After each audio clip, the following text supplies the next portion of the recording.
Hola, buen día a todas y a todes. Un gustazo encontrarnos aquí entre pantallas. Yo soy Paula Goldsman, integro Intercambios Asociación Civil. Siéntanse bienvenidos y bienvenidas a la última jornada de la 18ª Conferencia Nacional sobre Políticas de Drogas que organiza Intercambios en este año tan extraordinario, ¿sí? Quizás era impensable cuando el año pasado nos encontrábamos y nos despedíamos allá por el mes de julio de la 17ª conferencia en el Salón del Congreso de la Nación Argentina. Era impensable que hoy nos íbamos a encontrar haciendo esta 18ª conferencia entre pantallas, ¿sí? El formato cambió, indudablemente. Nos permite, por ejemplo, tener un mate mientras estamos hablando, ¿sí? Pero también creo que para todas y para todos es bastante evidente y sencillo reconocer algunas continuidades entre aquel momento y este.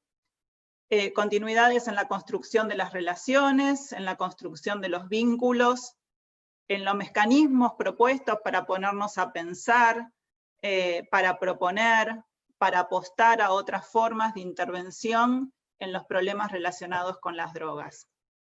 Y algunos de estos planos, que tienen que ver con las continuidades y con las rupturas, es lo que nos proponemos trabajar en esta mesa que hemos llamado Ciudades en Movimiento y Producción Social de Cuidados, Reducción de Riesgos y Daños en Tiempos de Espacio de Pandemia. Entendiendo de alguna manera que en esta situación extraordinaria que estamos viviendo, puso en evidencia una tremenda desigualdad e inequidad preexistente. Los programas, las instituciones que trabajan con poblaciones en condición de vulnerabilidad, en un amplio sentido de cómo entender a la vulnerabilidad o a la fragilidad social, tuvieron que rearmarse, reinventarse en la tarea de dar apoyo y cuidado. Quienes hoy nos acompañan y van a compartir sus haceres y sus reflexiones, van a intentar dar algunas pistas sobre cómo acompañar en este tiempo-espacio de excepcionalidad que impone la pandemia. ¿Qué rupturas y continuidades con las prácticas preexistentes? ¿Qué desafíos? ¿Qué más desafíos? Porque si ya no fueran pocos los que teníamos antes, digamos, de esta situación de excepcionalidad y de pandemia, tenemos por delante frente a estos impactos que son psicosociales, que son políticos, que son económicos, y que esta situación nos está imponiendo. Y para tratar de contestar, ¿no?, alguna de estas preguntas o de ayudarnos a pensar, nos acompaña María Angélica Comis, del Centro de Convivencia y de Ley, de San Pablo de Brasil, Antonio Tesolini, del programa Andrés de Rosario, y Yamila Val, de la Asamblea Popular Plaza de Dorrego de San Telmo, Buenos Aires. Yo no tengo mucho más que agregar a esta presentación. Recordarles que la mesa se está transmitiendo y queda a disposición en el Facebook de Intercambios y luego en el canal de YouTube.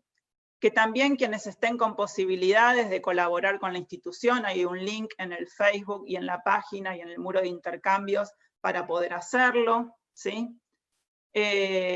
Deseo honestamente, digamos, que este estar entre pantallas nos permita como un modo más relajado, quizás, digamos, de expresarnos, de compartir ideas. Los invito y las invito como muy fervientemente a ir escribiendo sus pareceres, sus opiniones, sus preguntas, sus dudas por el chat de Facebook para después poder agilizar y habilitar un diálogo con los expositores. Y sin mucho más, digamos, entonces, que decir, le voy a dejar la palabra a la primera expositora, que va a ser María Angélica Comis. Ella es coordinadora general del Centro de Convivencia y de Ley de San Pablo, Brasil, es psicóloga, tiene una maestría en psicobiología de la Universidad Federal de San Pablo, es especialista en medicina conductual y terapia cognitivo-conductual, es profesora universitaria y es ex coordinadora de políticas públicas sobre alcohol y otras drogas de la ciudad de San Pablo. Angélica, todo tuyo el tiempo y gracias por acompañarnos. Muito obrigada pelo convite, pela invitação. É um prazer estar aqui com vocês. Vou fazer uma apresentação e para contar um pouco o que nós estamos enfrentando durante esse período de pandemia em São Paulo e no Brasil.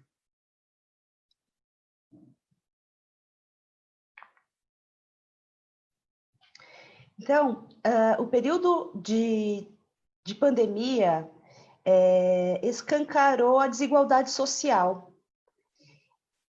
Como mesmo Paula falou, a falta de moradia se tornaram ainda mais explícitas na nossa sociedade e afetou como fazemos o nosso trabalho.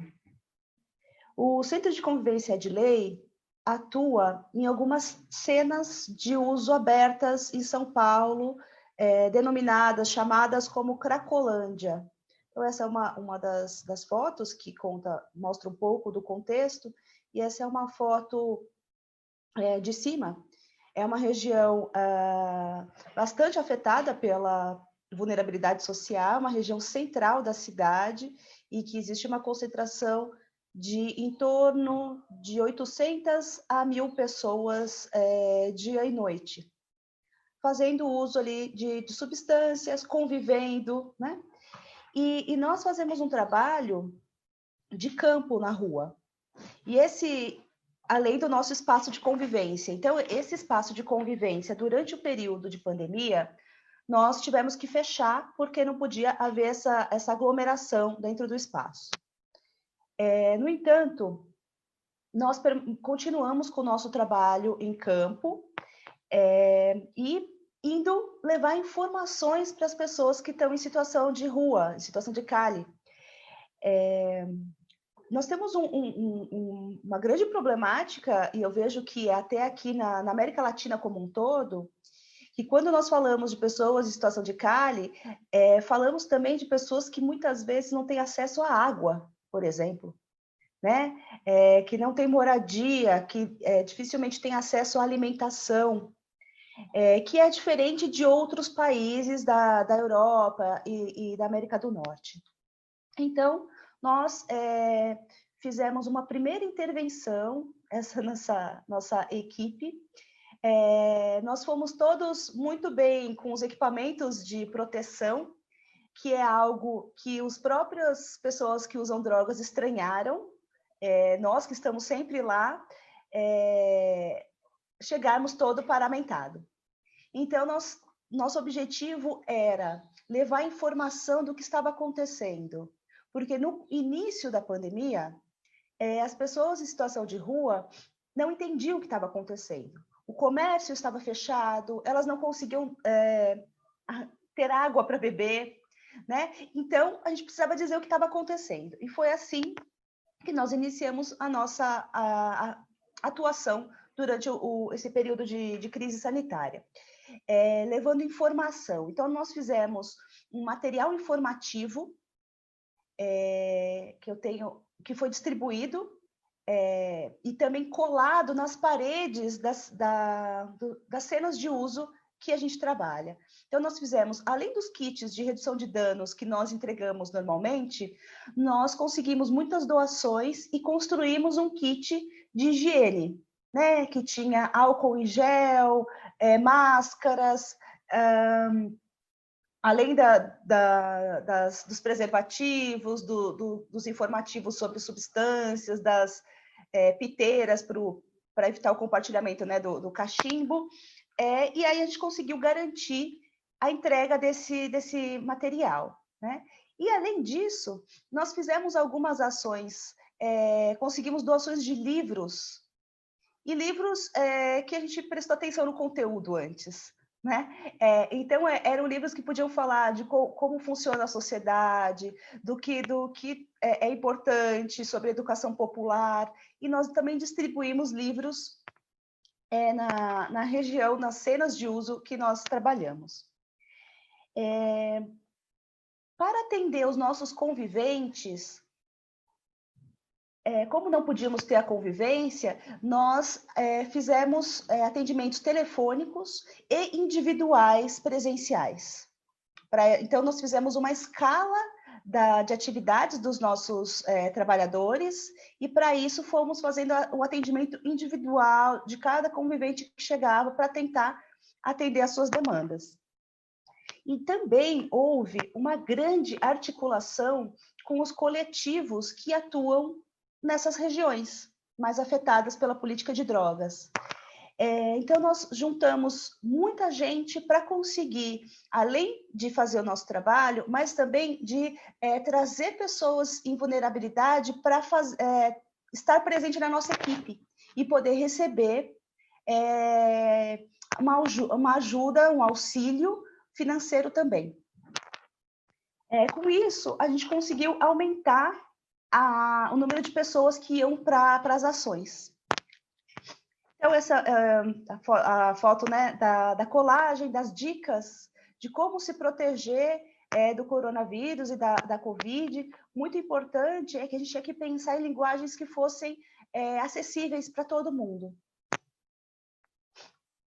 Então, aqui em vários territórios, esse é o material, né? Então, tentar trazer algo por escrito, mas também visual, né? De colocar informações de quais os locais, serviços de saúde que as pessoas podiam procurar caso tivessem alguns sintomas, né? E aí aqui os principais sintomas. Esse material foi construído junto com o movimento de população em situação de rua, porque a gente entende a necessidade de fazer algo que faça sentido, né? Nós fizemos, voltando aqui um pouco, nós fizemos também projeções em prédios, projeções desse material em prédios para garantir que outras pessoas que estavam em situação de rua, em locais que nós não estávamos, pudessem acessar essas informações. E o nosso poder público tem mostrado que não é nem um pouco preparado, já não era preparado, e agora muito menos. Então, o que a gente percebeu? Um aumento da violência policial, uma dificuldade de acesso às políticas públicas.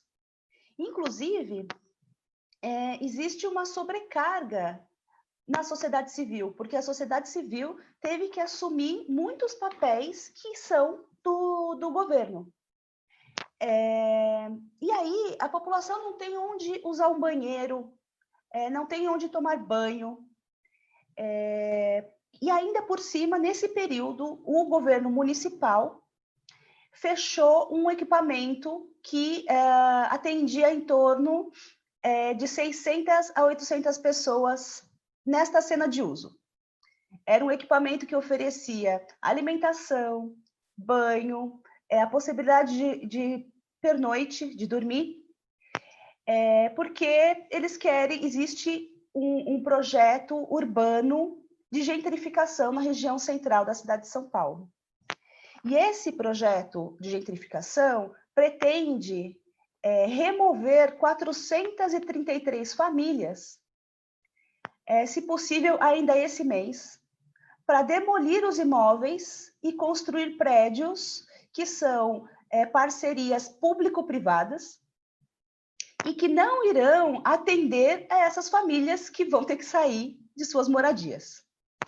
E para isso, nós fizemos um trabalho com uma fotógrafa de tirar foto das pessoas que vivem ali e fazer a colagem. Nós fizemos isso essa semana, de colar essas fotos nesses imóveis que vão ser demolidos. Uma forma de tentar sensibilizar os moradores do entorno, sensibilizar a mídia, sensibilizar os tomadores de decisão. Então, para isso, as pessoas, elas autorizaram serem fotografadas, né? Nós fomos fazer essa colagem e estamos acompanhando diariamente qualquer mudança que tenha nesse território. As pessoas perderam seus empregos, principalmente trabalhadores informais, durante a pandemia, né? Então, hoje no Brasil, nós temos em média, 900 mortes por dia relacionadas à Covid. Nós temos a possibilidade de retorno às aulas em outubro. Então, o que a gente pode perceber com isso é que o nosso governo brasileiro, ele acredita que a população se tornará imune ao coronavírus, porque poucas iniciativas foram realizadas efetivamente. Nós testamos pouquíssimas pessoas. O poder público está muito mais interessado nas questões financeiras e econômicas, de retomada do comércio. Então, hoje, se nós sairmos nas ruas aqui, principalmente de São Paulo, vocês vão ver que os comércios estão todos abertos, que parece estar tudo normal, né? Mas a população mais vulnerável, os trabalhadores que precisam pegar transporte público, estão enfrentando um grande problema, porque a maior parte das infecções estão ocorrendo nesses espaços de transporte ou mesmo de trabalho. Então, eu trouxe um pouco dessa atividade que a gente tem feito, mas também para contar que nós estamos aqui esperando nos tornarmos imunes a esse vírus, porque se depender do poder público, a população não vai ser bem cuidada. Então, eu trouxe essa foto. Esse rapaz, ele leva pão todos os dias para as pessoas em situação de rua. Ele o apelido dele, o nome informal é Pastor do Pão. Então, o Pastor do Pão leva pão todos os dias e é uma das pessoas que sempre sofre violência policial quando tem algum acontecimento, né? E essa foi a equipe que esteve envolvida nessas atividades das fotos e da colagem. Nós temos várias pessoas que estão em situação de vulnerabilidade, que estão fazendo esse trabalho junto e estão sendo remuneradas para isso. Esse é a parte mais rica, né? Da gente poder trazer para junto e contribuir com a população que está mais em vulnerabilidade. Eu gostaria de agradecer e gostaria de discutir com os colegas, então, sobre essas dificuldades e a beleza do que estamos fazendo hoje.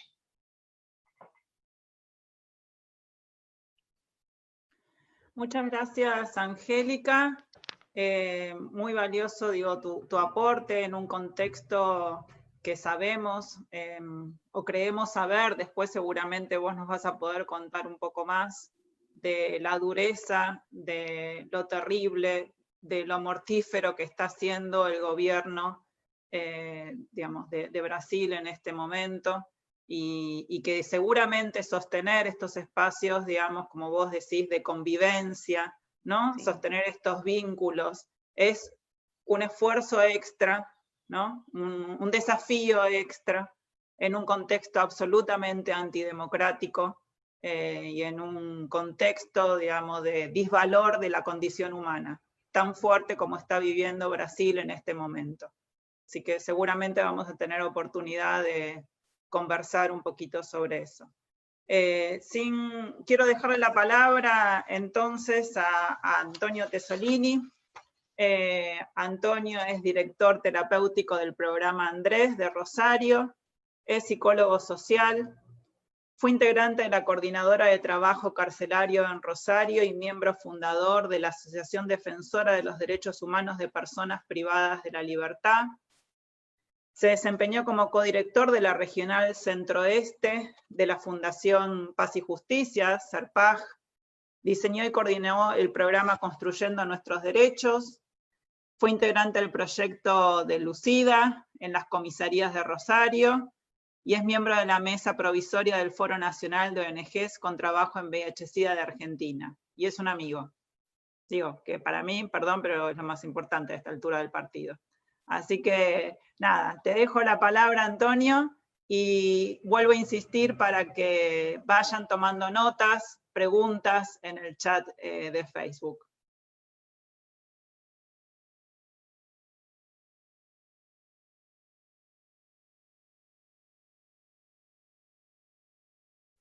Hola, hola, buenos días. ¿Ahí se escucha?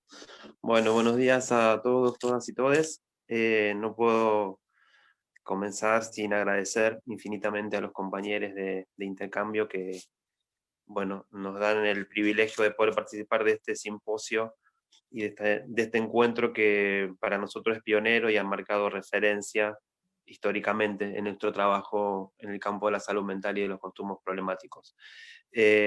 Así que bueno, y agradecer a las compañeras de mesa y agradecer la presentación de Paula, que más allá de todo lo que dijo, somos compañeros y amigues. Quería un poco la propuesta de las 3 preguntas que nos dieron los organizadores. Voy a intentar trabajarlas no pudiendo hacerlo de otra manera más que contar una experiencia y a partir de esta experiencia cuáles son los núcleos o las tensiones la experiencia que nos fuimos convocados a desarrollar durante la pandemia, que es la construcción de un nuevo dispositivo de salud mental en el contexto de pandemia en un hospital público. Voy a intentar trabajar las tensiones y tomando también algo de lo que dijo la compañera brasilera en relación a poder desarrollar estas preguntas en función de una experiencia. No entiendo otra manera de poder hacerlo. Y tomando también en consideración algo que, si hay alguna de las cosas que la pandemia ha puesto en evidencia, como de alguna manera lo decía Paula, y que algunos pensadores que nos ayudan a pensar, obviamente lo ratifican, es que Buenaventura Sousa planteó claramente que si tenía algo la pandemia que no era democrática, porque claramente lo que ponía en evidencia era justamente las profundas desigualdades e injusticias, y estas desigualdades e injusticias en las que está estructurada la sociedad hace que no todos tengamos los mismos recursos para hacer frente a esta pandemia. Tomando también algo en relación a lo que decía la compañera, que justamente la pandemia ha puesto nuevamente en evidencia el rol, y por lo menos en la experiencia que venimos desarrollando, reafirmamos algunas, no sé si certezas, pero algunas convicciones. Me gustaría hablar más que de certeza, algunas convicciones que la experiencia de trabajo nos viene dando. Y en esto también voy a sostenerme en lo que nos enseña Buenaventura Sousa cuando él habla de la epistemología del sur. Y la experiencia de trabajo, él dice que la producción y validación de conocimiento surge, y esto creo que la pandemia lo pone en evidencia, a partir de las distintas experiencias y del esfuerzo que hemos tenido que hacer de la sociedad civil para que las prácticas de cuidado puedan instalarse definitivamente o puedan ser más eficaces. Él dice, la epistemología del sur tiene que ver con la producción y validación de conocimientos que surgen a través de los actos de resistencia en los grupos sociales sometidos a la injusticia y a la opresión. Son estas prácticas, este vasto campo de prácticas de resistencia, es la que constituyen lo que él denomina la epistemología del sur, que son diversas y que son múltiples. Y estas resistencias están centradas básicamente en resistir el capitalismo, el colonialismo y el patriarcado. Creo que este horizonte que nos convoca a pensar Buenaventura Sousa es lo que nosotros, desde nuestra micro experiencia que voy a intentar compartir con ustedes, con todos ustedes, es lo que de alguna manera es algunas de las certezas que la pandemia nuevamente nos pone en tensión e intentamos seguir dilucidando. Yo decía que nosotros fuimos convocados en el marco de la pandemia y fuimos convocados no por casualidad, sino porque hay 11 años de experiencia en una práctica que tiene que ver en lo que nosotros desde el programa Andrés venimos intentando desplegar desde hace muchos años, que es una conceptualización de lo que denominamos la gestión de lo público no estatal. Y creo que la pandemia puso en evidencia que para poder desarrollar sus políticas públicas de cuidado y sus políticas sanitarias, necesariamente a partir de un Estado que ha sido capturado por el neoliberalismo, ahí se ven claramente las dificultades que tiene el Estado, como se ve, por ejemplo, en la Argentina, en la crisis del 2001, donde fueron los actores sociales, las organizaciones sociales, quienes pudieron, a partir de su presencia en el campo real, llevar adelante y poder implementar políticas públicas estatales. Creo que la pandemia pone nuevamente en evidencia la necesariedad, y Buenaventura Sousa, disculpen que insista mucho con esto, he estado leyendo el último libro de él, la cruel pedagogía del virus, me parece un texto muy interesante para pensarnos, y un aporte muy, muy, muy lúcido en este contexto. Digo, ha puesto nuevamente en evidencia que saldremos de esta tensión de la pandemia, donde se pone en juego qué va a terminar imponiendo su lógica en la organización social. Él dice, si es el mercado, es el Estado o es la comunidad.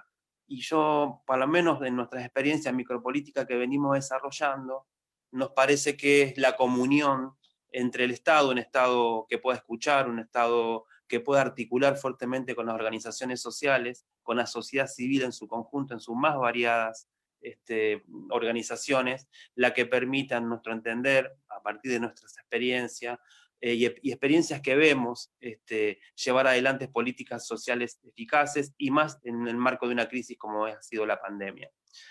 Yo les contaba que nosotros fuimos convocados por la Dirección de Salud Mental porque la Secretaría de Salud Municipal de Rosario, que también hay que decirlo, con una larga historia, 30 años de salud pública desarrollada en nuestra sociedad, con todas las críticas que nosotros habitualmente le hacemos a la Secretaría de Salud o al sistema de salud, porque sabemos que siempre los recursos son finos y porque siempre apostamos a las transformaciones, que siempre es posible.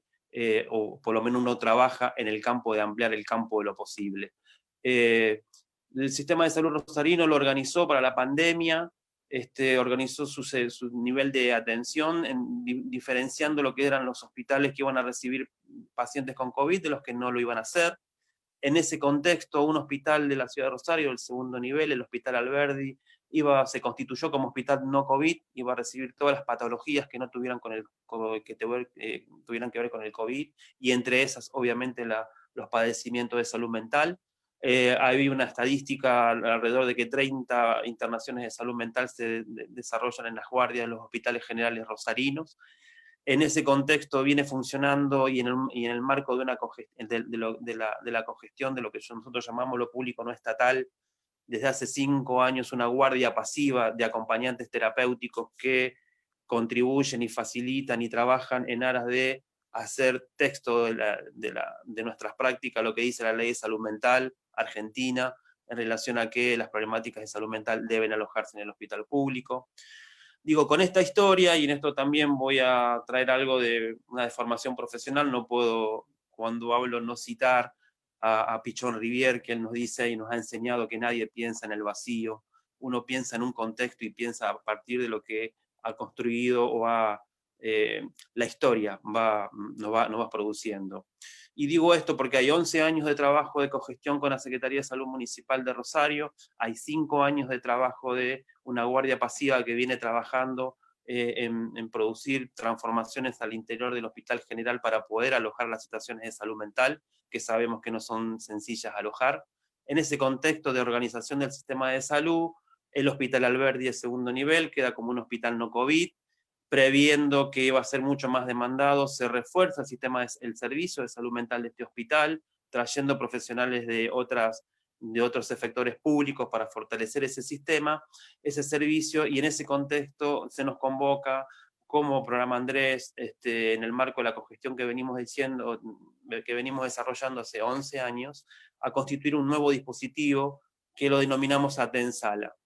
Básicamente este dispositivo, que lo seguimos construyendo y que de alguna manera lo queremos compartir con ustedes porque lo seguimos pensando y lo queremos dialogar con ustedes y con todos los que podamos, porque es una experiencia en construcción, que por un lado para nosotros reafirma esta mirada política, micropolítica, de cómo, digamos, llevar adelante políticas públicas. Y que hay campos de lo social, y la salud es un campo central, donde somos los actores sociales o las organizaciones sociales o la propia comunidad, como dice Buenaventura, quienes contamos, si se quiere, con el dinamismo y la plasticidad para poder implementarlas. Hubiera sido imposible que el Estado en sí mismo pueda armar este dispositivo por su propia lógica de organización. Este dispositivo se armó en menos de 10 días. Fuimos convocados en los primeros días de abril, y el 14 de abril este dispositivo estaba funcionando, que tenía objetivos originarios, que tenía que ver con facilitar el tránsito fundamentalmente de los usuarios de salud mental internados, que quienes trabajamos en el campo de la salud mental sabemos que si hay algo que diferencia a los usuarios de salud mental en su internación es que no son usuarios que van a estar en la cama, que lo que caracteriza a estos usuarios tiene que ver con el deambular, con el andar. Imaginémonos en tiempos de pandemia, en tiempos de distanciamiento social, en donde el relacionamiento debe ser muy cuidado, los episodios o los imaginarios y los miedos y el modo de controlar este circular, un poco de alguna manera uno de los objetivos de este dispositivo tenía que ver con la posibilidad de que generar condiciones de posibilidades para que los usuarios de salud mental, en un primer momento lo pensamos en esos términos, pero después este primer recorte quedó absolutamente obsoleto y superado porque era imposible hacer esa diferenciación de trabajo en las salas. Aclaro, el Hospital Alberdi cuenta con 2 salas apabellonadas, donde están internados la totalidad de los usuarios de salud mental y de no salud mental. Básicamente el objetivo del dispositivo cuando se nos convocó tenía que ver con esto, ¿no? Con facilitar, con acompañar, con poder generar condiciones para que los usuarios fundamentalmente de salud mental, pero también los otros usuarios internados en esta sala, puedan sostener esta internación en un contexto de COVID, en un contexto de pandemia, donde lo que estaba en juego era la imposibilidad de circular, tratando de que el hospital genere condiciones para este alojamiento. Ahí nos parece interesante compartir con ustedes cuestiones que venimos reafirmando en esto de qué se pone en juego, qué continuidad y qué rupturas, o en todo caso, qué tensiones se ponen más en evidencia. A nosotros esta experiencia, como otras que venimos desarrollando al interior de nuestra institución en los dispositivos de asistencia en consumos problemáticos, pone sobre la mesa la necesidad de cuando pensamos los dispositivos, hacerlo en términos de que los encuadres, básicamente, tienen que ver, o tienen que tener que ver, o lo tenemos que pensar en términos de disponibilidad. Si hay algo que nosotros rescatamos de esta experiencia, que la ensayamos a partir de experiencias anteriores, es que la posibilidad de producir condiciones de alojamiento en su sentido más amplio, en este caso estamos hablando específicamente de un hospital general, pero esta experiencia la podemos fácilmente, o para menos, a nosotros la podemos pensar en términos de que es muy asimilable a cualquier otra experiencia o dispositivo que intente alojar aquellos usuarios que más sufren, que más están por fuera del sistema de salud, que están más por fuera de las redes, que es la disponibilidad. La disponibilidad tiene que ver con una disponibilidad dinámica y al mismo tiempo estática. Es decir, este dispositivo tiene un horario de funcionamiento, que son 4 horas diarias, de lunes a lunes, insisto. Esto, si lo hubiera querido producir el propio Estado con sus propios recursos, a nuestro entender hubiera sido inviable. Esto es posible porque somos organizaciones de la sociedad civil, que después tiene su lado oscuro, que hay que seguir problematizando, que tiene que ver con las condiciones laborales, pero no voy a entrar en ese tema acá, lo venimos diciendo hace muchos años, es un tema a seguir profundizando, pero es la posibilidad de constituir en menos de 10 días un equipo de trabajo que está constituido por 4 acompañantes terapéuticos que trabajan de lunes a lunes en el horario de 11:30 a 15:30. Primera cuestión, la disponibilidad de estar de manera presente en este rango horario, que tiene diversos efectos, la posibilidad de, a su vez, reafirmamos con este modo de trabajo, que la disponibilidad también lo pensamos en términos de no lugares en el mejor sentido, los acompañantes, y esto, insisto, lo podemos pensar en otros ámbitos y más en este contexto, donde el trabajo fundamentalmente se da muchas veces necesariamente por la imposibilidad de juntarse en el 1 a 1. Nosotros decimos o pudimos construir el concepto de trabajamos en esos intersticios, en esos no lugares, en el patio, en el pasillo, en esos lugares donde el encuentro se da de otros modos que permiten en esos momentos, en esos lugares y de esa manera encontrarnos con las singularidades de los sujetos y a partir de eso un devenir que no está previamente determinado. Para ir cerrando, Paula me pide que vaya cerrando, lo voy a hacer porque suelo extenderme. 2 o 3 más allá de esta experiencia, que después la podemos profundizar para entrar en alguno de los núcleos, sí nos gustaría dejar como interrogante y como inquietud que hemos venido pensando como institución y con otros colectivos de organizaciones en Rosario, es el lugar que ha tenido la salud mental y los trabajadores de salud mental en el contexto de la pandemia. A nosotros nos parece que hemos sufrido un retroceso en términos de la ley de salud mental. Creo que hegemónicamente el sanitarismo, y esto que se entienda bien, el sanitarismo más duro, que era prevalente en este tiempo, o en todo caso lo pongo a cuenta de los propios trabajadores de salud mental. Me pregunto si los trabajadores de salud mental hemos estado a la altura de las circunstancias y hemos formado parte, como bien dice la ley de salud mental, del espacio sanitario. A mí me parece que en esto es una gran pregunta que me hago, o que nos venimos haciendo algunos compañeros en nuestra institución, ¿en qué lugar ha quedado de la política sanitaria el lugar de la salud mental y específicamente también el lugar de los consumos problemáticos? Esto lo dejo abierto para que lo retomemos.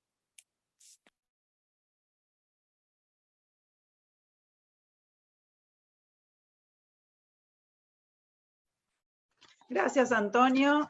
Tremenda, digamos, la presentación. Digamos, la señal de cierre no tenía que ver con cortar las ideas, sino al contrario, con que nos dejes algo para dentro de un ratito. Porque ha sido tremendo, digamos, el capital, digamos, de cuestiones puestas a debatir, ¿no? Digamos, me parece algunas cuestiones articulables con algunas de las cosas que aparecieron en las mesas de ayer. Arrancaste desde ese lugar, ¿no? Presentando algo de las resistencias necesarias en este contexto. Y para quienes no pudieron escuchar la mesa digamos, de ayer, no, perdón, del miércoles, ¿no? Que señalaban, digamos, la necesidad de discutir, digamos, las estrategias y de discutir nuestras intervenciones y nuestros haceres más allá de la supervivencia. Y discutir, me parece que hoy, más allá de la supervivencia, tiene que ver con pensar, digamos, estos otros modos de existencia que no van a ser posibles si no resistimos algunas formas tradicionales que están siendo nombradas como una normalidad, como si el colonialismo, el capitalismo, los medios de producción, digamos, tal cual los estamos conociendo, sean construcciones normales. Entonces ahí hay un punto súper valioso también para quienes nos vienen acompañando toda la semana, recuperar esas discusiones. Y después un montón de cuestiones que señalaste, que yo creo que seguramente me las voy a guardar para el final, porque estoy casi segura que Yamila va a ir por la misma línea y vamos a tener 3 presentaciones súper alineadas en ese sentido. Y también dejo ahí para pensar y para preguntar y convocar a quienes nos están escuchando a que sumen, digamos, sus aportes a un punto que es neurálgico en este país, y supongo, Angélica, que en Brasil debe estar pasando algo parecido y que va a ser necesario que lo pongamos en discusión, que es el papel de la salud mental en la atención, digamos, de esta situación, o el papel que está cumpliendo los profesionales de la salud mental en este lugar.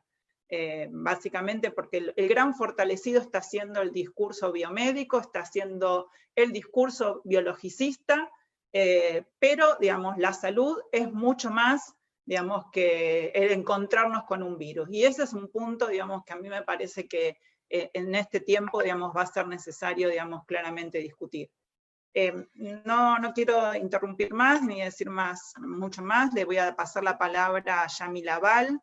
Yamila es magíster en salud colectiva por la Universidad Federal de Mato Grosso, Brasil. Es licenciada en sociología y profesora de enseñanza secundaria, normal y especial en sociología. Actualmente es becaria doctoral de la Agencia Nacional de Promoción Científica y Tecnológica. Tiene una vasta experiencia en investigaciones en el campo de las ciencias sociales en salud, sobre temáticas vinculadas con las desigualdades sociales y la accesibilidad al sistema sanitario. Y también, sobre todo, es una militante social, y es militante de la Asamblea Popular Plaza Dorrego de San Telmo y colaboradora de Intercambios Asociación Civil. Yami, todo tuyo. Hola, buen día a todos, todas, todes. Sí, sobre agradecer especialmente a Paula y a Intercambios la posibilidad de que la asamblea la voz de la asamblea esté acá en este encuentro, y contarles un poco por dónde venimos caminando. Desde ahí es que voy a hablar desde la asamblea, digamos, desde ningún otro lugar. Bueno, contarles un poco de qué se trata. La Asamblea Popular Plaza Dorrego es una organización social con anclaje territorial, ubicada, como decía Paula, en el barrio de San Telmo, en la ciudad de Buenos Aires, que nace allá en las históricas jornadas del 2001, del 19 y 20 de diciembre. Bueno, en este sentido es una organización apartidaria, pero que se define como una organización política, y esto lo quiero como remarcar, porque va a estar presente a lo largo como del relato. El año que viene cumplimos 20 años, y una de las grandes como líneas de continuidad que la Asamblea ha tenido durante estos casi 20 años es el trabajo con personas en situación de calle. Y esto, digamos, porque la Asamblea, no siendo una organización barrial que tiene una amplia, muchos desafíos y que se propone trabajar o militar en varios frentes, ¿por qué decide sostener durante 20 años el trabajo con personas en situación de calle? Y la respuesta es que tiene que ver con entender a estas personas, sobre todo en la ciudad de Buenos Aires, como el núcleo de violencia estructural más agudo, si se quiere, o uno de los núcleos de violencia estructural más agudos, de resultado de un sistema y un orden social que es profundamente injusto, desigual, bueno, y nada que no compartamos, digamos, todos los que estamos acá dialogando. Encontré muchos puntos de contacto con Angélica y con Antonio, así que voy a tratar de ver cómo no repetir algunas cosas, pero retomando. Lo concreto, nuestro trabajo concreto, para dar una idea de lo que venimos haciendo, o lo que veníamos haciendo durante casi 20 años, hasta que empezara todo esto, la pandemia, es sostenemos una olla popular que funciona todos los domingos, a la que concurren en este momento, o hasta marzo, casi 200 personas, ¿sí? Ahí, en este sentido, la olla, la comida nunca fue como el objetivo, sino más bien una excusa para generar un espacio de encuentro, digamos. Y sobre todo promover la organización social, que este es como el gran objetivo, ¿sí? Un espacio de encuentro en el que se promueva la organización desde una lógica autogestiva. Son los mismos compañeros que vienen desde temprano los domingos a cocinar, ¿sí? Funcionaban por la mañana diferentes espacios, desde talleres, todos espacios que tienen a las personas en situación de calle como protagonistas, ¿sí? Desde espacios de escucha, espacios colectivos, talleres de escritura, otros espacios de expresión artística, radio abierta, bueno, diferentes espacios, diferentes formatos que tienen como ese objetivo. Y que culmina, sí, y esto no es un dato menor, con el momento del almuerzo, un momento que es compartido, ¿sí? Esta cuestión de la mesa, de sentarnos a comer, y esto es importante el dato en relación a lo que pasa en este momento, digamos. Y ahora, haciendo dialogar en el contexto de una conferencia de intercambios y pensando en la pregunta disparadora de la reducción de riesgos y de daños, el abrazo, la afectividad, la escucha, y valorizar voces que históricamente estuvieron silenciadas ha sido siempre la clave desde donde pensamos la reducción de daños. Y una reducción de daños que en este caso tiene que ver con los daños producidos por la calle, digamos, por el vivir en la calle, por la soledad de la calle, por la fractura de vínculos, por necesidades que son materiales, dificultades que son de acceso, pero que también son vinculares, ¿sí? Bueno, todo esto hasta acá, hasta marzo. ¿Qué pasa con la pandemia? Además, con lo que empieza a fines de marzo y principios de abril. Y un poco de alguna manera, no muy originalmente, nos puso patas para arriba, digamos, nos dio vuelta, nos puso en cuestión todo esto, y nos obligó a repensarnos, digamos, ¿no? Por un lado, retomando la idea esta que apareció en la mesa del miércoles a la tarde, de la idea de catástrofe, que es lo que nos pasa un poco a todos, esta idea de tragedia como algo que la pandemia viene a poner en suspenso todas las certezas que teníamos, digamos, la mayoría del mundo entero. Pero, digamos, si bien esto está presente, esta angustia es como compartida, retomando lo que traía Antonio, digamos, claramente la pandemia no es democrática, retomando a Boaventura, y bueno, que hoy citado por Antonio. No es democrática, y en esto evidentemente profundizó y agudizó las desigualdades sociales, Y esto es algo que las organizaciones sociales, sobre todo las organizaciones que venimos laburando hace muchos años con personas en situación de calle, lo venimos denunciando desde el principio. Digamos, sí, la principal política pública de respuesta ha sido, en Argentina sobre todo, con la que compartimos y apoyamos, pero ha sido la cuarentena, digamos, las medidas de aislamiento, el quédate en tu casa. ¿Qué pasa con aquellos que no tienen casa, digamos? ¿Dónde se quedan? ¿Cuál es la medida? En este sentido, digamos, desde el principio que veníamos denunciando, vuelvo a insistir, sobre todo en esta ciudad, que los primeros, digamos, en enfermar, por condiciones preexistentes, por ser una población de riesgo, inmunodeprimida, con antecedentes, digamos, con historias, sea de consumo, sea de distintos padecimientos, los primeros en enfermar, los primeros en morir, iban a ser los compañeros en calle, por las condiciones incluso de los dispositivos, que son condiciones de hacinamiento, pero no solo los primeros en enfermar, o no quiero decir los primeros, tal vez, viviendo esta condición diferencial de las mayores probabilidades de enfermar y de morir, sino también porque no solo iban a ser los que más, o de los que más morían, de los que más se enfermaban, sino porque también se ha cortado o se ha limitado la posibilidad de acceder a espacios que funcionaban como puntos de fuga, digamos, espacios de contención, que tuvieron que cerrar producto, digamos, de este contexto, y que funcionaban como puntos de fuga para vidas que ya eran catastróficas muchas veces, o ya eran trágicas, digamos. Y en este sentido, el tratar de sostener el respaldo, digamos, de un espacio colectivo, la decisión de seguir abriendo, ahora voy a contar de qué manera, digamos, de sostener el espacio de los domingos fue una decisión profundamente política, ¿sí? Llena de desafíos que muchos no son nuevos, decía Paula al principio. Bueno, se sumaron los desafíos de la pandemia a los desafíos que ya teníamos antes por laburar con personas tan vulneradas, digamos, pero sí es verdad que tiene una complejidad que nos excedió absolutamente, digamos. Entonces, ¿de qué manera readaptamos? Una estrategia que estaba basada en el almuerzo colectivo, en el trabajo colectivo, en el abrazo, en la afectividad, en el contacto, en el acercamiento, pasamos de eso a restringir el acceso al local, a limitar todas las tareas, o sea, todas las actividades, todos los espacios que funcionaban adentro del salón fueron cancelados, y pasamos a limitarnos a una entrega de viandas, basada, digamos, organizada a partir de una fila en la vereda, pidiendo distanciamiento de los compañeros, saliendo los militantes con barbijos y máscaras. Bueno, todo esto pareció una catástrofe, y fue muy complejo encontrar el modo de resignificarlo en un primer momento. Bueno, la clave que encontramos y que intentamos fortalecer, y todavía y entendemos que fue...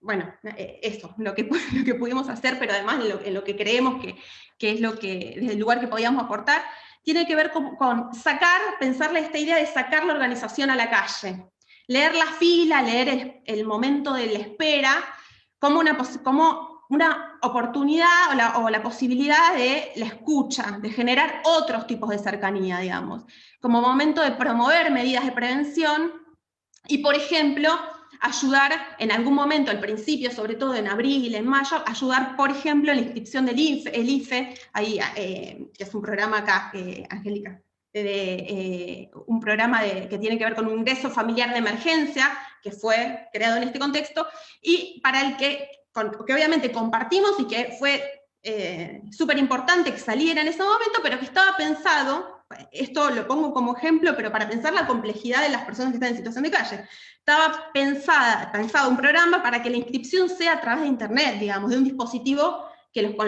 con el que los compañeros y las compañeras no cuentan. Poner a disposición la red de Wi-Fi. Y otra de las estrategias, que ahí dialogo mucho porque es muy parecido a lo que estuvo haciendo Edeley, que contaba Angélica, que es la creación de un kit de prevención desde una lógica no higienista, tal como contaba Angélica, sino de una lógica desde la reducción de daños, digamos.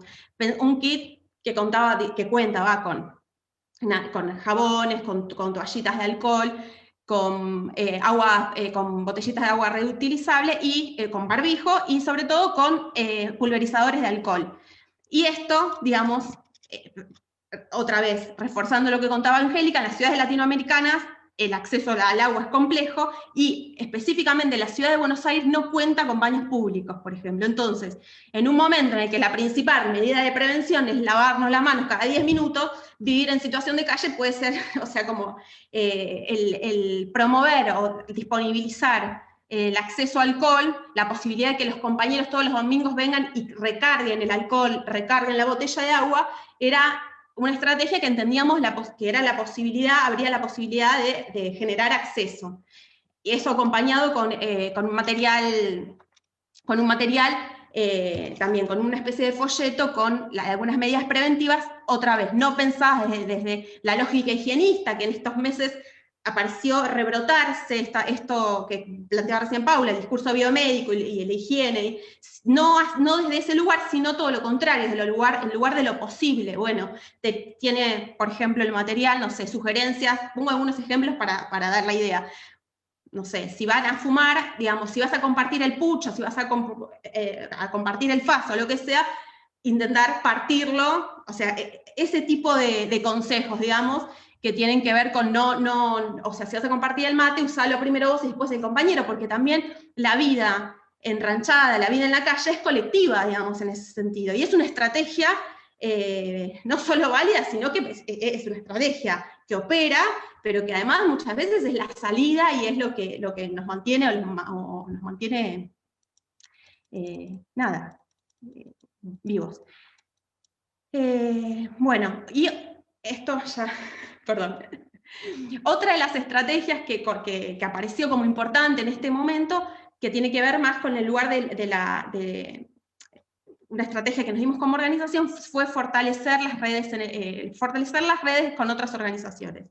Por un lado, fortalecer aquellas articulaciones, redes que ya venían funcionando. Y pongo de ejemplo una red que es temática, que es una red de organizaciones que se llama Asamblea por los Derechos de las Personas en Situación de Calle, que tiene organizaciones de toda la ciudad, y que en este periodo ha tenido como unas tareas mucho más concretas, digamos, que existía previamente.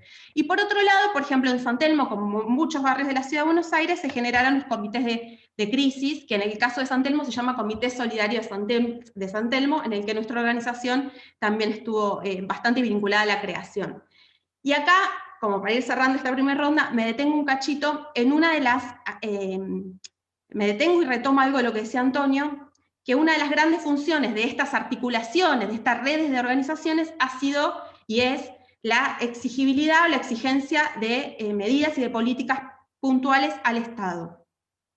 Y acá cierro con esto, que retomo como una tensión que ha estado presente históricamente en la historia de la Asamblea, pero que creo que vive en la mayoría de las organizaciones sociales, que tiene que ver, sobre todo cuando laburamos con poblaciones en situaciones digamos, tan agudas, de vulneración de derechos tan críticos, que es todo el tiempo estar como ahí, en esa tensión entre las exigencias, la exigibilidad de medidas en el corto plazo, y en este sentido nosotros nos exigimos desde el principio de la pandemia, desde testeos en los paradores, hasta vacantes en los paradores, condiciones de higiene, postas sanitarias, digamos, todo lo que tiene que ver con responder concretamente y prevenir o tratar de disminuir, reducir los riesgos que atraviesa diferencialmente esta población en relación a otras. Pero por otro lado, sabemos que esa no es la apuesta de fondo, digamos, que todas esas medidas, que políticas que funcionan, sobre todo en esta ciudad, como es el subsidio habitacional, los paradores nocturnos, los hogares, que son las únicas políticas que existen hoy para personas en situación de calle, las condiciones en las que, digamos, que más allá de las condiciones nefastas que atraviesan, sabemos que son parches. Entonces, de fondo está siempre la exigibilidad o la exigencia de políticas integrales, estructurales, pero que consideren, y ahí me parece que es rico para retomarlo para una segunda ronda, obviamente las voces, los saberes, de las organizaciones que somos quienes venimos laburando con esto, pero digamos, retomar sobre todo esta tensión que existe entre la exigibilidad, que es la exigencia. Nosotros pensamos en clave de ampliación y restitución de derechos, entonces, pensar todo el tiempo esa tensión entre los cuidados, entendiéndonos como organizaciones, digamos, como cierta responsabilidad y promoviendo una mirada sobre el otro, pero a su vez entendiendo que son derechos, digamos, y ahí el Estado tiene un rol y una responsabilidad, digamos, de la que no nos corremos de esa exigencia. Bueno, ahí, perdón. Nada que disculpar, Yamila, muchísimas gracias, clarísimo. Qué fuerte esta mesa, potente al menos, ¿no? Diría. Yo voy mientras van llegando ya algunas preguntas y comentarios, en general todos con muy buena disposición, muy positivos, muy aplaudiendo, agradeciendo, digamos, nada, las presentaciones de ustedes tres. Yo quisiera, digamos, que nos tomemos quizás menos tiempo, por favor, así damos espacio a esas preguntas, a una segunda rueda, donde yo digo algo y ustedes también, pueden proponer en función de lo que fueron escuchando, digamos, de Yamila, Antonio, Angélica, ¿no? A mí me parece que hubo como, las presentaciones giraron en torno a dos núcleos. Un núcleo muy vinculado a las acciones, ¿sí? A las actividades, a lo posible de hacer, que me parece importante denunciar, porque muchas veces uno se sienta, bueno, ¿y qué hacemos frente a estas circunstancias? ¿No? Y ahí hubo un listado enorme, digamos, de acciones concretas, digamos, que ustedes fueron enunciando, vinculados a los kits, digamos, de cuidado, vinculado a la necesidad de sacar la organización a la calle, a pensar otras cercanías, a pensar, digamos, cuestiones vinculadas a la plasticidad, a pensar a los espacios de convivencia, decía Angélica, a la distribución de libros, a pensar en ese sentido también en cómo se usa, digamos, el tiempo, digamos, en qué manera creativa, también puede ser usado. Entonces hubo todo un núcleo, digamos, muy vinculado al hacer. Pero también hubo otro núcleo muy potente, digamos, en sus presentaciones, que estuvo vinculado a los horizontes de sentido, ¿sí? Digamos, de esas prácticas. Y a mí me parece que eso, digamos, el pensar al mismo tiempo horizonte de sentido y pensar, digamos, las prácticas, es casi, la tarea, digamos, ineludible para todos aquellos que pensemos las intervenciones sociales.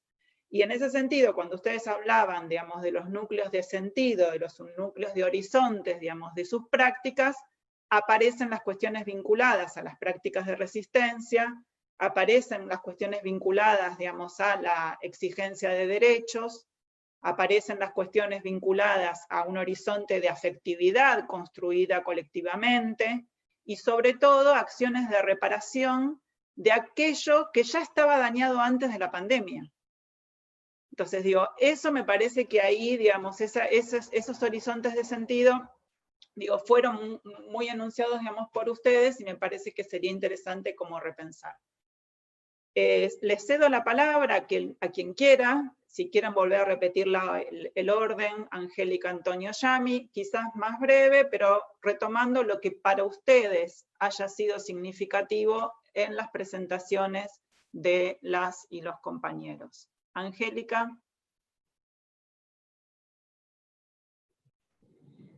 Eu fiquei pensando muito sobre as questões trazidas pelo Antônio, né, e pela Jamila, porque muitas das coisas que Jamila trouxe são coisas que vêm fazendo sentido no nosso fazer, né? Mas quando o Antônio começa a trazer as questões de saúde mental, de como que tudo isso está sendo pensado, nós aqui temos vários coletivos que estão se colocando à disposição para fazer atendimentos gratuitos, porque nós entendemos que as pessoas que cuidam também precisam do cuidado, né? E a gente tem percebido um esgotamento das pessoas que estão à frente, né, das atividades, porque existe uma demanda sempre tão urgente, e como nós estamos enfrentando uma situação que, além da pandemia, a gente tem um governo que todos os dias nós temos novidades, e todas as novidades são contrárias à democracia.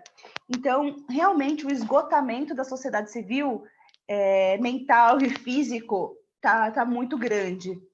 E aí, pensando nas atividades que nós temos feito também, e aí, pela luta pelos direitos, a gente faz parte do Conselho Municipal de Álcool e Outras Drogas, e também do conselho que faz a discussão da população em situação de rua. Então, com isso, a gente tem conseguido aglomerar não, mas trazer muitas organizações para pensar as estratégias intersetoriais que devem ser realizadas, né? E dar voz às pessoas mais afetadas pela política de drogas. Então, o rico é que a gente traz os usuários e as usuárias para fazer junto, né?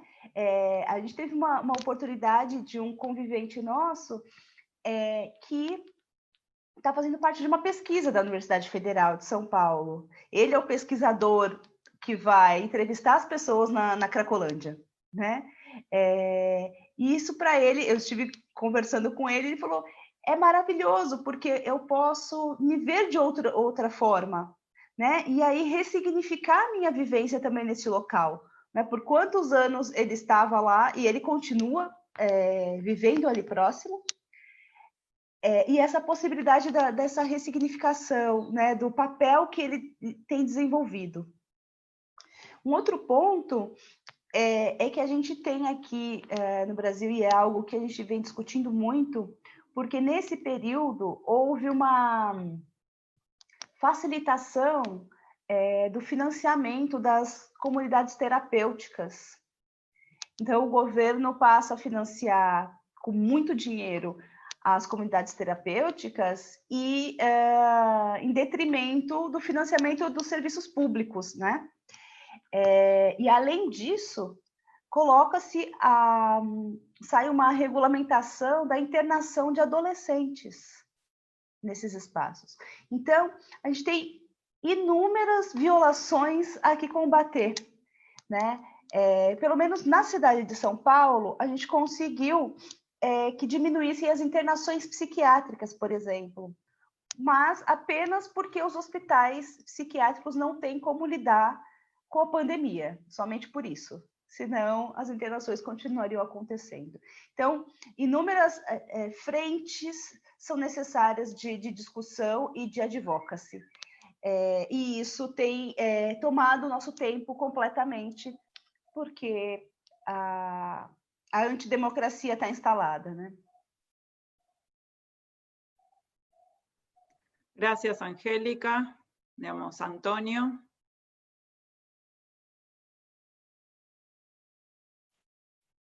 Estás muteado, Antonio.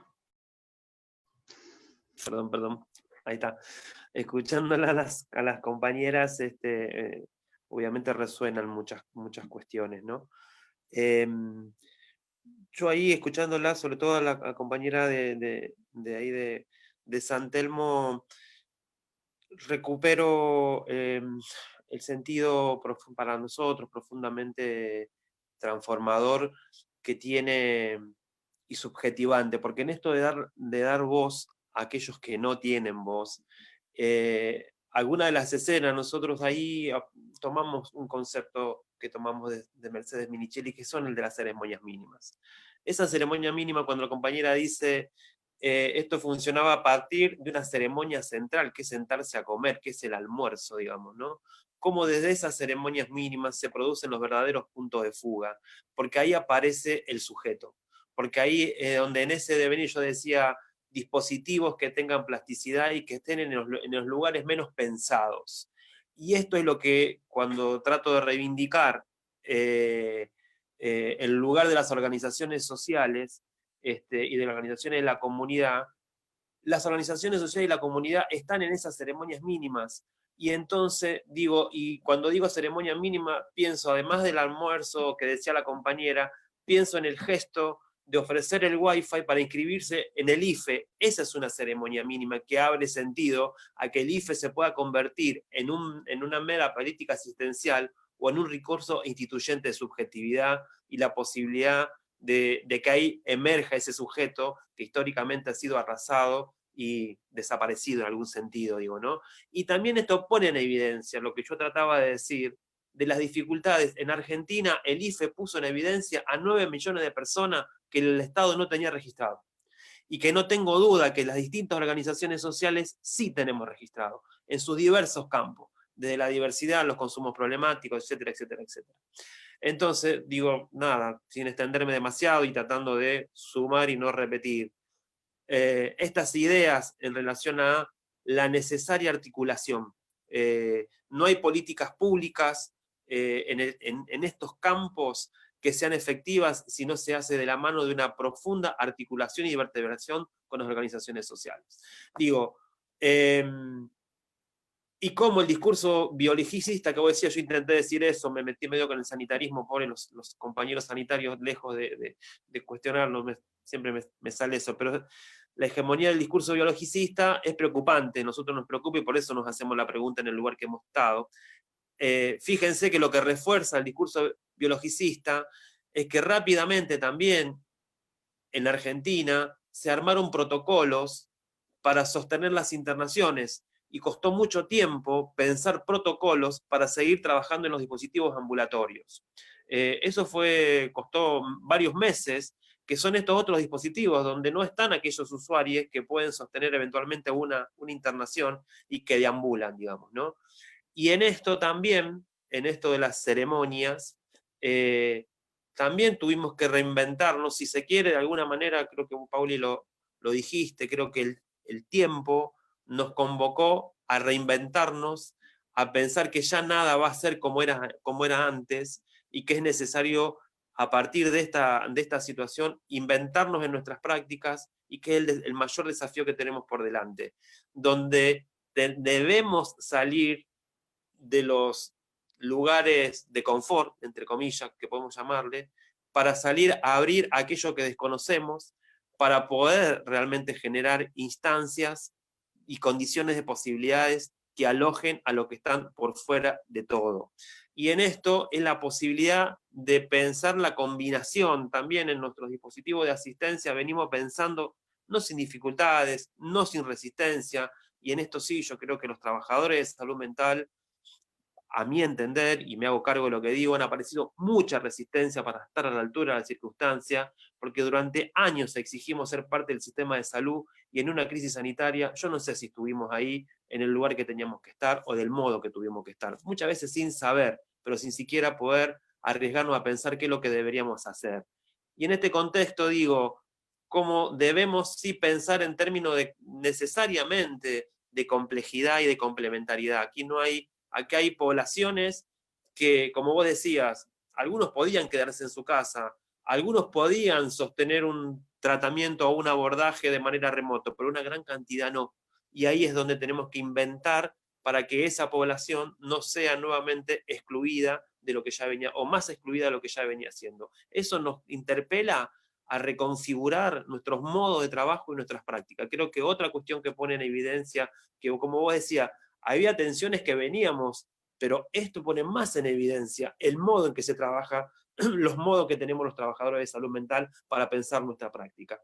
Y ahí, insisto, desestructurar aquellos modos o dispositivos que si bien uno siempre piensa que tienen que tener encuadres de trabajo y que son necesarios y muy imprescindibles, necesariamente todo encuadre de trabajo tiene que tener la posibilidad de poder adecuarse y de tener el dinamismo necesario para alojar a aquellos que están afuera de todo. Y este me parece que es el otro gran desafío y una tensión que tiene continuidad en este tiempo y para el futuro. Gracias, Antonio. Siguen llegando, digamos, comentarios positivos de excelente mesa, bravo para todo el panel.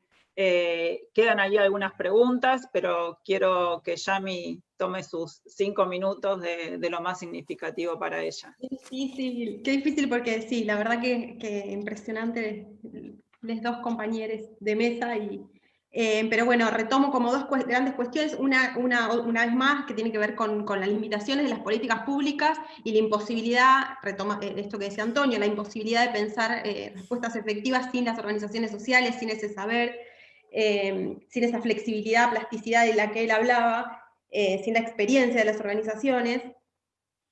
Pero por otro lado, la necesidad, digamos, y esto es algo de lo que ejemplificó Angélica con la situación en Sao Paulo, pero que nosotros vemos claramente, por lo menos en los grandes centros urbanos, que tiene que ver con las políticas de gentrificación y con la necesidad de poner un límite al mercado, digamos.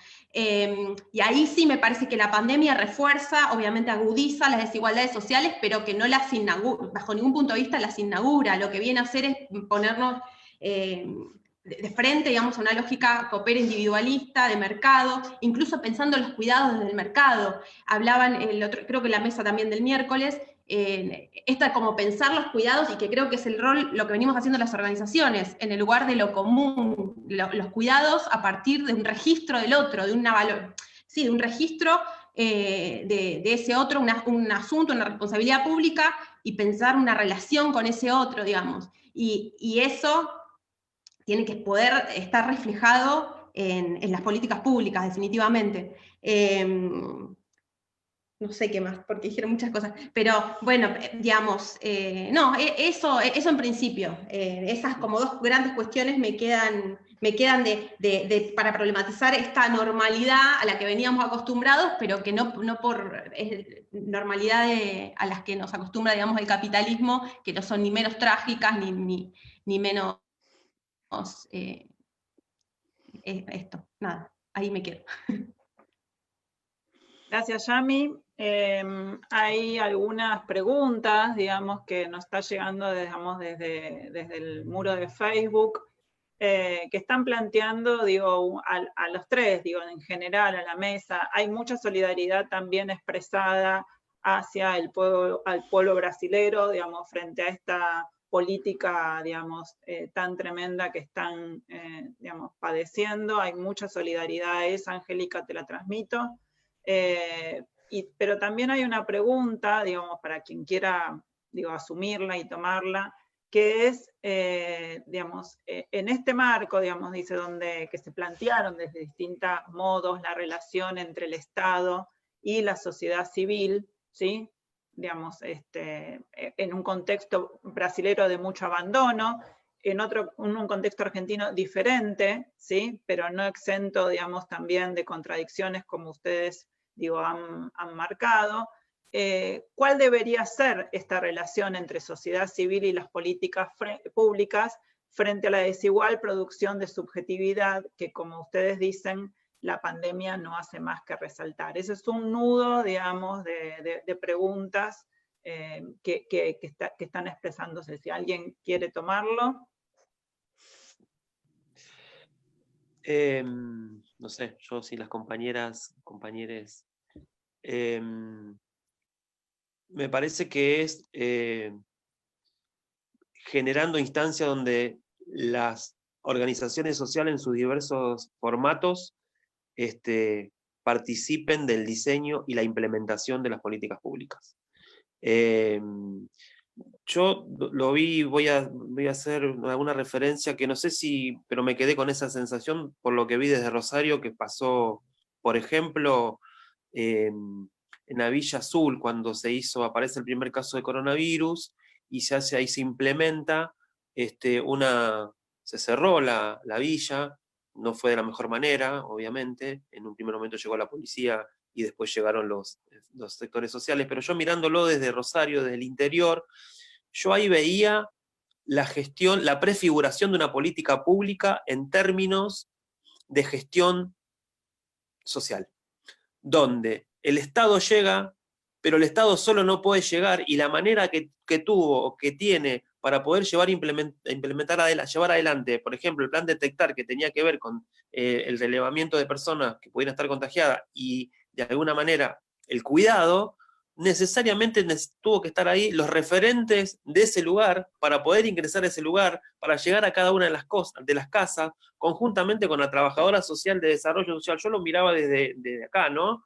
Digo, eso es, digamos, obviamente de una manera muy, seguramente muy informal, pero digo, cuando uno, en relación a la pregunta, Paula, las políticas públicas yo las imagino en estos campos de esa manera, donde a mi entender, o a nuestro entender, lo que nos pasa a nosotros, hubiera sido imposible armar un dispositivo de estas características para trabajar en el Hospital General Público si no fuera a través de nuestras organizaciones que ya teníamos una experiencia en eso.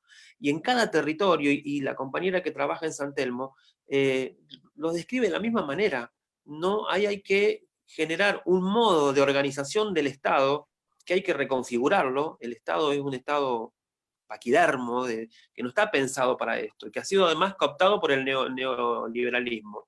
Entonces digo, no sé, imagino al Estado trabajando en el diseño de las políticas y fundamentalmente en la implementación de las políticas y a los actores sociales metidos ahí adentro, sin perder la exterioridad, porque si hay algo que nosotros hemos aprendido es el entre. Porque la estatalidad, y esto no le quita responsabilidad, esto es una discusión que seguimos teniendo con muchos compañeros, porque por ahí se confunde. La responsabilidad de la política pública del Estado. Ahora, la política pública del Estado la puede llevar por sus propios actores o articulando con las organizaciones sociales, pero la responsabilidad política es del Estado. Quien tiene que brindar los recursos es el Estado. Ahora, a nuestro entender, el Estado, del modo organizativo que tiene muchísimas dificultades para estar a la altura de los tiempos y la movilidad sociosubjetiva de las poblaciones con las que trabajamos.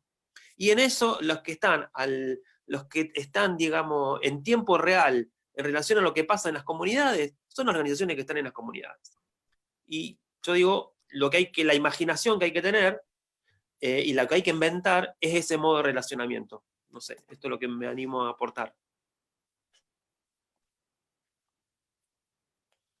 No escucho. No te escucho, ¿eh? Que no es poco lo que acabas de decir. Ah. Vos decís es lo que me animo a aportar y yo te digo, no es poco. Digo, ¿no? Me parece que ha sido, digo, clarísimo, potente en términos de la distribución de responsabilidades, en términos de la cooperación y en términos de la necesidad de esas intervenciones que se dan en un término que muchos nosotros usamos, Angélica también seguramente se usa allá en Brasil, que es en el entre, es como en estar en el medio, ¿no? Como, pero que no es exactamente un medio físico, es un navegar, digamos, en cierto lugar muy liminal, ¿no? Como en esos bordes, en esos sentidos, digamos, lo pensamos. Hay algunas cuestiones que llegan de la mesa y lo tiro como tema. Hacer somente um apontamento, porque nós entendemos que a pandemia é desastre social. E esse desastre social, ele necessita mobilizar todas as esferas da sociedade para pensar políticas públicas. E nesse sentido, a gente precisa de busca ativa, né? Algo que a saúde e os trabalhadores sociais já fazem. Mas eles precisam conversar entre si.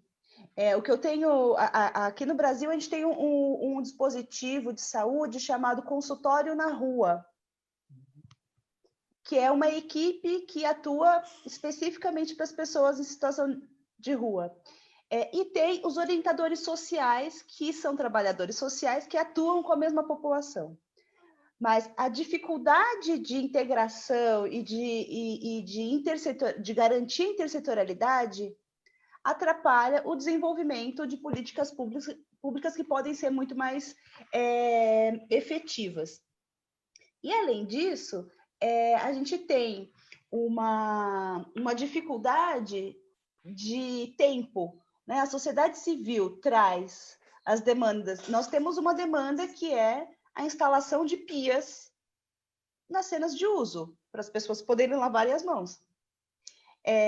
O poder público fez algumas pias longe da cena de uso, Por quê? Porque o entendimento é que se fizerem na cena de uso, as pessoas vão permanecer lá, né? E o objetivo é tirar as pessoas de lá. Então, enquanto sociedade civil, o que nós fizemos? Produzimos pias móveis que são levadas no território quando a gente vai fazer alguma atuação.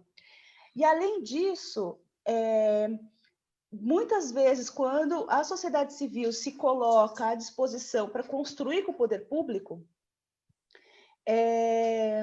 o poder público interpreta que qualquer informação, qualquer questionamento já é algo, uma afronta, né? Então, a gente tem essa dificuldade de construção e de poder garantir que as pessoas mais afetadas possam conversar com o poder público. Porque senão fica uma mulher branca, que não está em vulnerabilidade social nesse momento, falando pelas outras pessoas, né? Então, essa falta de garantia de participação social das pessoas mais afetadas também é algo que a gente tem enfrentado e temos lutado para diminuir, mas está complexo. Gracias, Angélica. Va quedando poquito, lamentablemente. La verdad que yo me quedaría charlando un rato más. Solamente compartir algunas cuestiones, digamos, que están apareciendo en el Facebook y que si resuenan y alguno de ustedes quiere tomar, estaría, digamos, muy bien. Iñaki Sanguinetti trae el tema de, digamos, de la cuestión o el punto sobre la resistencia.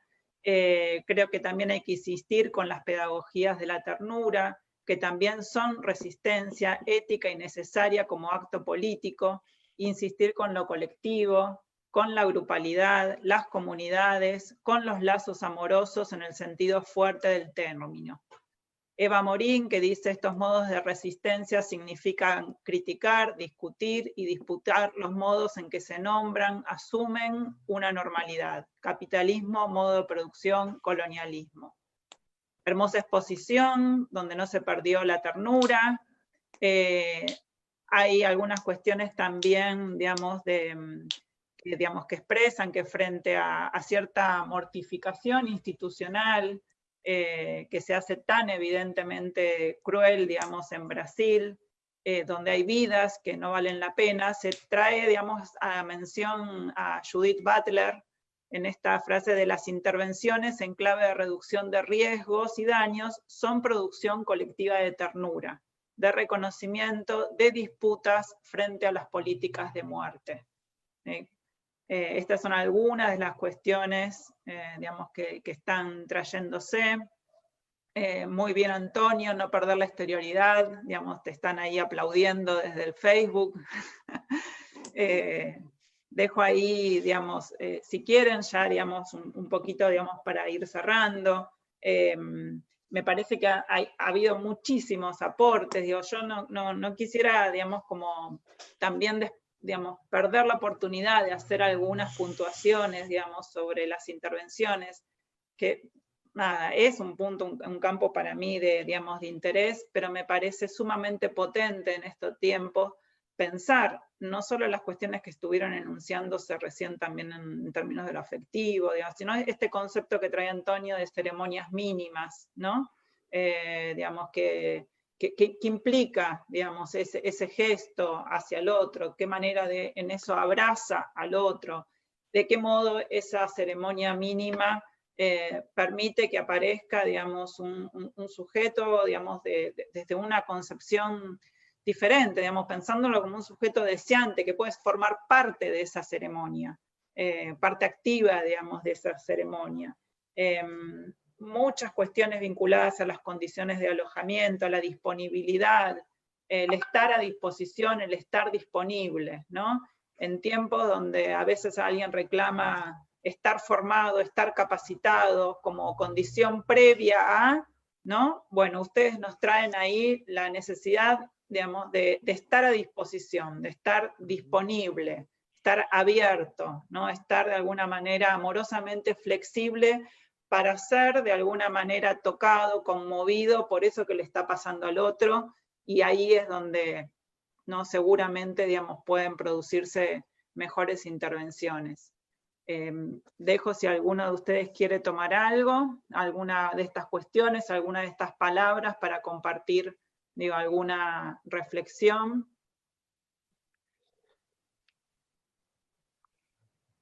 Yami, te veo con ganas.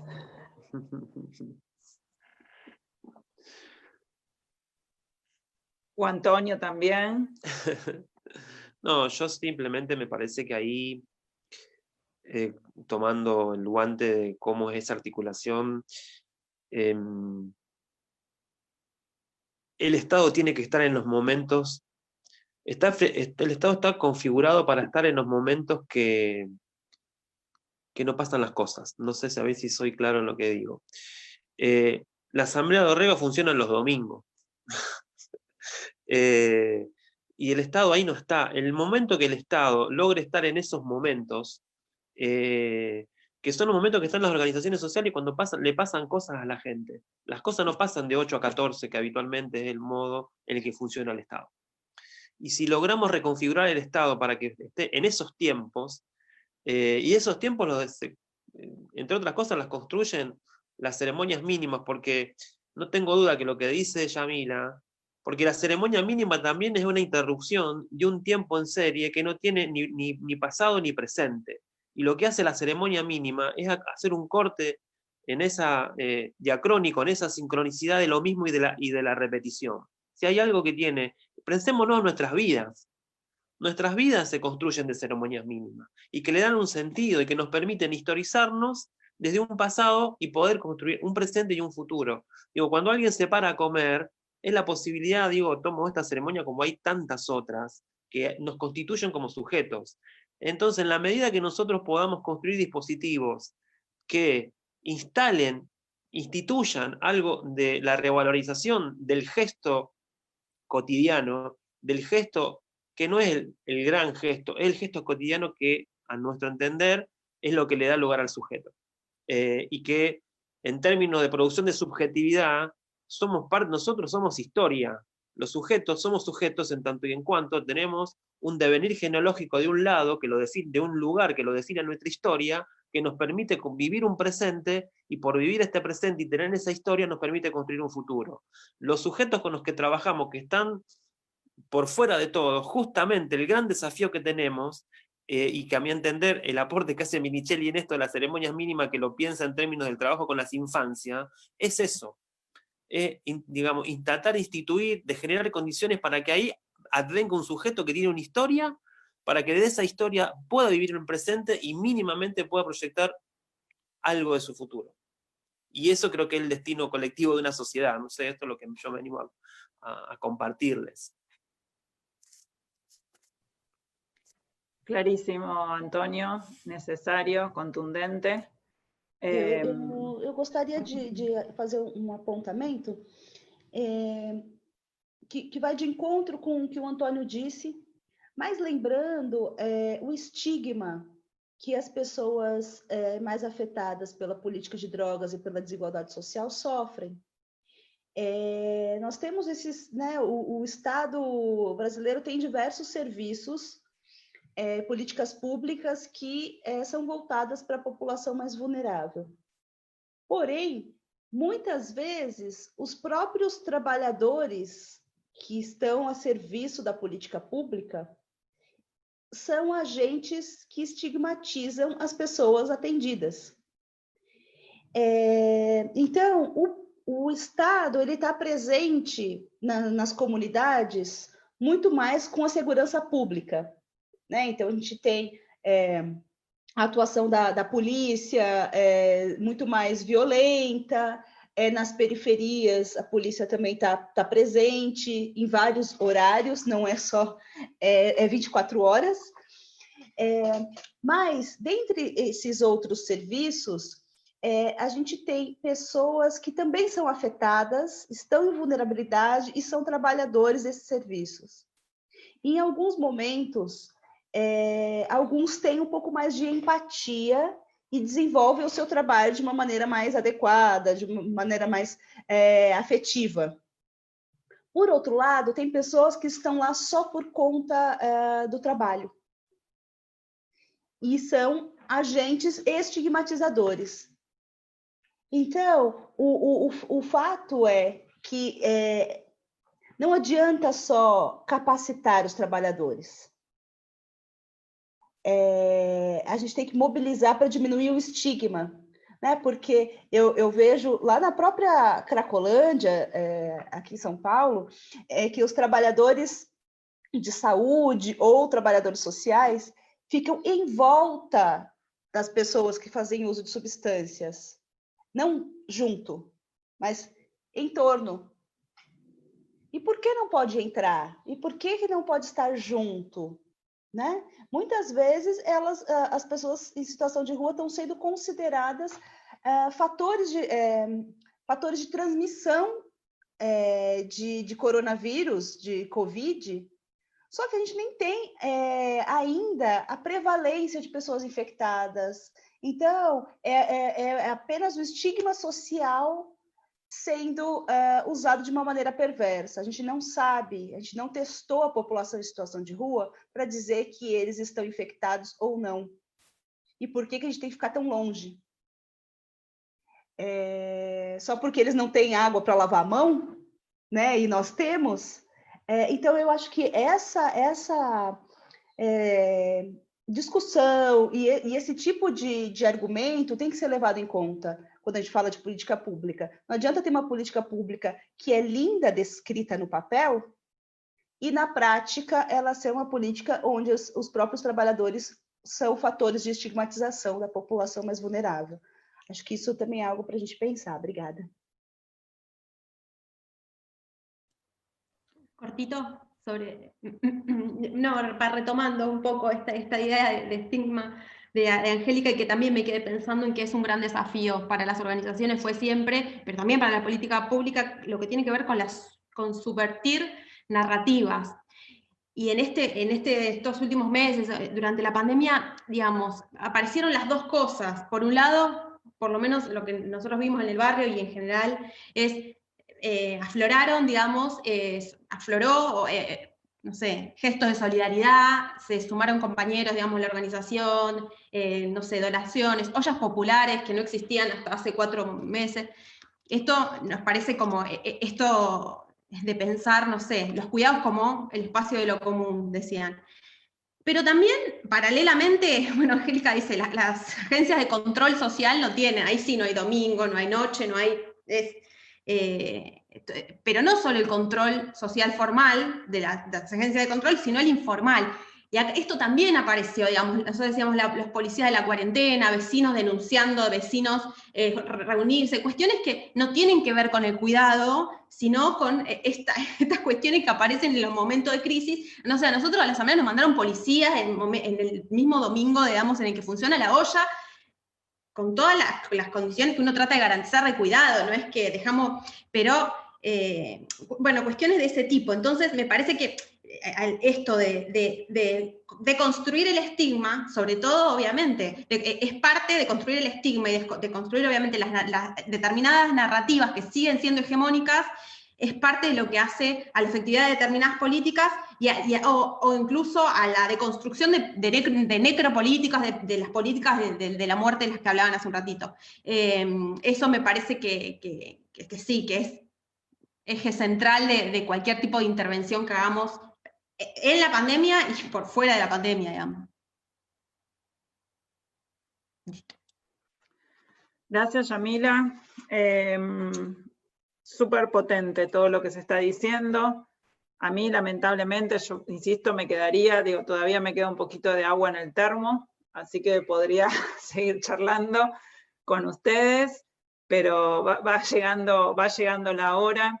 Me quedo con algo de lo que ustedes están señalando en esto último respecto de las narrativas, porque también en la mesa del miércoles, creo que fue Diego o María Pía, ahora no me acuerdo, que trajeron, digamos, la necesidad, digamos, de disputar, digamos, los lenguajes, ¿no? Digamos, de disputar los modos en que están siendo nombradas algunas situaciones, en que están siendo nombrados algunos sujetos, y eso es parte de las disputas que no podemos renunciar en este momento, no podemos renunciar.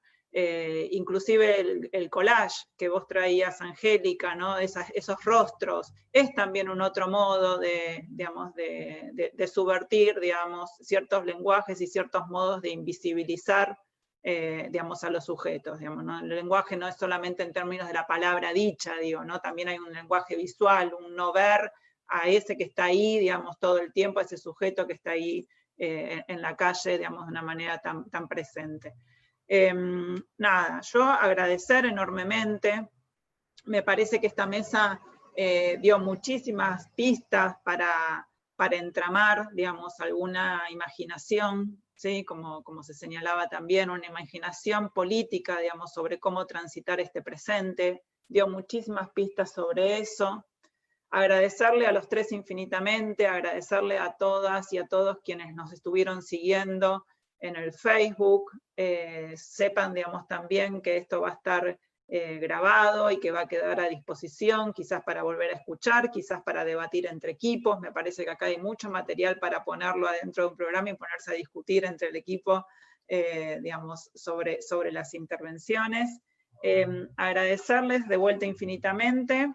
Y invitarlos, digamos, a que nos sigan esta noche, ¿sí? En la última jornada, digamos, de esta conferencia que se hace en un año, donde Intercambios cumple 25 años, ¿sí?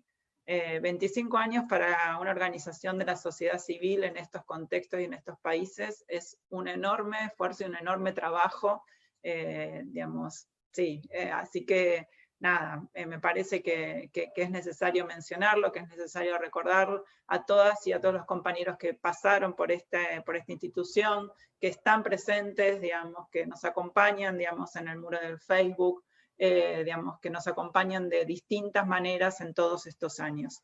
Entonces esta mesa a las 6 de la tarde se va a llamar TRAP, ¿sí? Una sigla, Tiempo de Reflexión, Acción y Participación Placentera, Jóvenes con Voz y Voto, la va a coordinar Virginia Belachur, así que nos encontramos todos hoy a la tarde, nuevamente por aquí en este muro de Facebook. Gracias a todas y a todes, que estén muy bien. Nos retiramos de la conexión.